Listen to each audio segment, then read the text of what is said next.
बड़े भाव से आपसे इसका पाठ करते रहिएगा। इस समय इतना ही आपकी सेवा में कहूंगा। राम तो है हमारे घर और रामायण जी हैं राम के घर। रामायण का अर्थ ही है जहां राम विराजमान है, रहते हैं, निवास करते हैं, उसे ही रामायण कहा जाता है। आपका घर राम, ये मत भूलिएगा। आपका घर जम्मू नहीं, दिल्ली नहीं, पठानकोट नहीं, अमृतसर नहीं। आपका घर है परमात्मा राम। याद रखिएगा इस बात को। शरीर का घर तो किसी का पठानकोट है, किसी का सुजानपुर है, किसी का इंदौर है, किसी का दिल्ली है, लेकिन सबके आत्मा का घर तो एक ही है, जिसे राम कहा जाता है, परमात्मा कहा जाता है।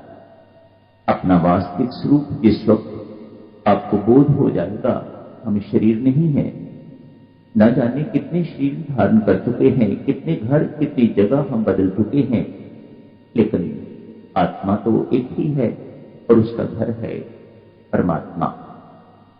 जब तक उस घर में नहीं पहुंच जाते, स्वामी जी महाराज ने लिखा मंदिर मान रामायण। रामायण को मंदिर मानिएगा। इसका मंदिर भगवान राम का, वहीं उनके दर्शन, अलभ्य दर्शन लाभ कीजिएगा। वहीं राम निवास करते हैं, इसी रामायण के अंदर। वही है हमारा घर परमात्मा। आत्मा का घर एक ही घर है, हम सबका एक ही घर है। अभी तो शरीर के घर तो अलग अलग हैं, किसी का जालंधर है, किसी का लुधियाना है, किसी का जम्मू, लेकिन हमारा वास्तविक घर तो एक ही है। उसी घर से सब आए हैं और उसी घर में सबको जाना है। लेकिन ये होगा कब? जब आपको अपना स्वरूप का बोध हो जाएगा कि हम हैं कौन। यदि शरीर है तो घर अलग अलग है। शव शरीर, संत महात्मा कहते हैं शव शरीर के घर अनेक हैं, जगह जगह हैं, लेकिन आपके वास्तविक स्वरूप जिसे आत्म स्वरूप कहा जाता है, उसका घर एक ही है और वह सबका एक है। सभी वहीं से आए हैं और सब वहीं जाएंगे। रामायण, राम जी का घर है तो उन्हें सोने के लिए चौपाई चाहिए, चारपाई चाहिए उन्हें, तो संतों महात्माओं ने चौपाई के रूप में उन्हें चारपाई वहां प्रोवाइड कर दी है। पीने के लिए दूध इत्यादि भी चाहिए तो दोहा बीच में डाल दिया, दोहते रहिएगा, दूध पीते रहिएगा महाराज। शयन करने के लिए चारपाई हो गई, चौपाई हो गई, चतुष्पाद। पीने के लिए दूध भगवान को मिलता है और सुनने के लिए सोरठा संगीत सुनिएगा, ओढ़ने के लिए छंद, ये सब कुछ रामायण जी में आ गया। मानो भगवान के रहने का वहां पूरा प्रबंध संतों महात्माओं ने कर दिया। इसीलिए रामायण जी में चौपाई है, दोहा है, छंद है, सोठा है, इत्यादि इत्यादि। राम हमारा घर है, इसकी चर्चा तो करेंगे रात को। अभी इतना ही याद रखिएगा।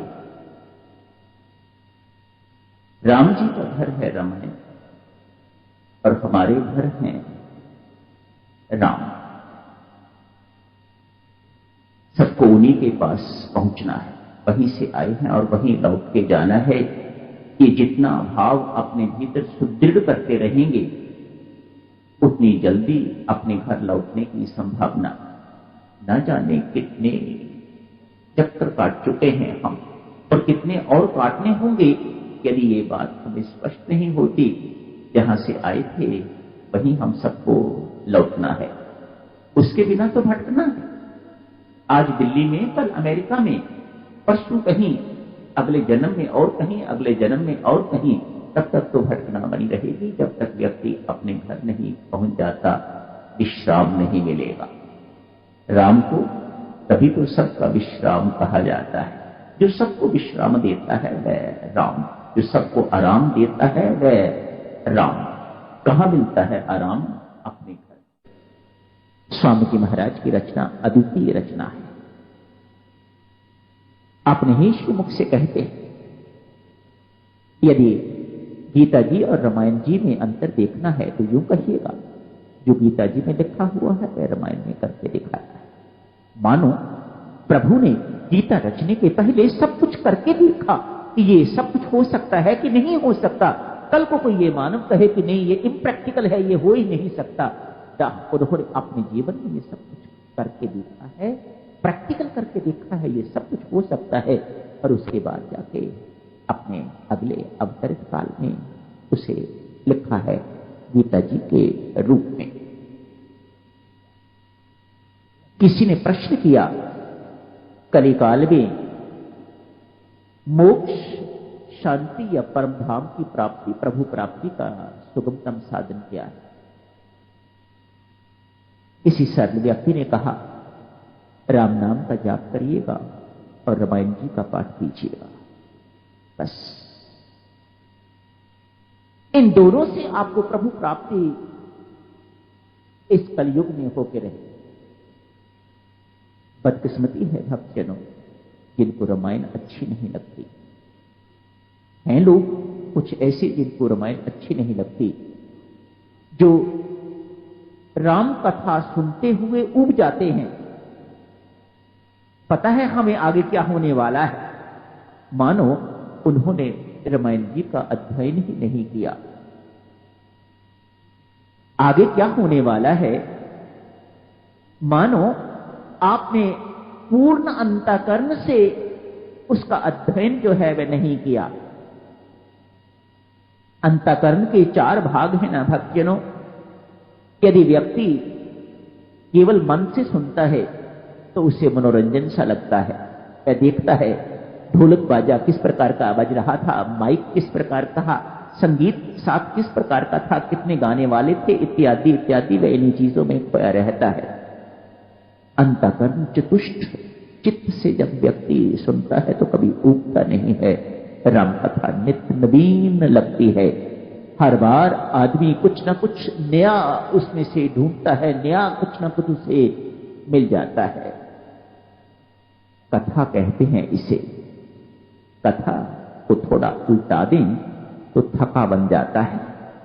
जो हमारी थकान को दूर करे उसे कथा कहा जाता है। राम कथा वह राम जो सारे संसार को विश्राम दें, जो सारे संसार के हैं, उन्हें राम कहा जाता है। आप उन्हें दशरथ पुत्र कहिएगा, आप उन्हें परब्रह्म परमात्मा कहिएगा। भक्तजनों ये भेद अपने मन में बिल्कुल किसी प्रकार का ना रखिएगा, ढूंढिएगा एक ही बात है या भिन्न है, इसको लेके तो चलिएगा। राम राम जपिएगा, राम राम जपिएगा। ये भेद परमात्मा स्वयं ही खोले तो ही पता लग सकेगा वह दशरथ नंदन कौन है और परब्रह्म परमात्मा कौन है, एक ही है या 2 हैं। ये भेद गुरु खोल सकता है या फिर परमात्मा स्वयं खोल सकता है। आप साधना कीजिएगा, खोज कीजिएगा इस प्रश्न का उत्तर ढूंढने के लिए।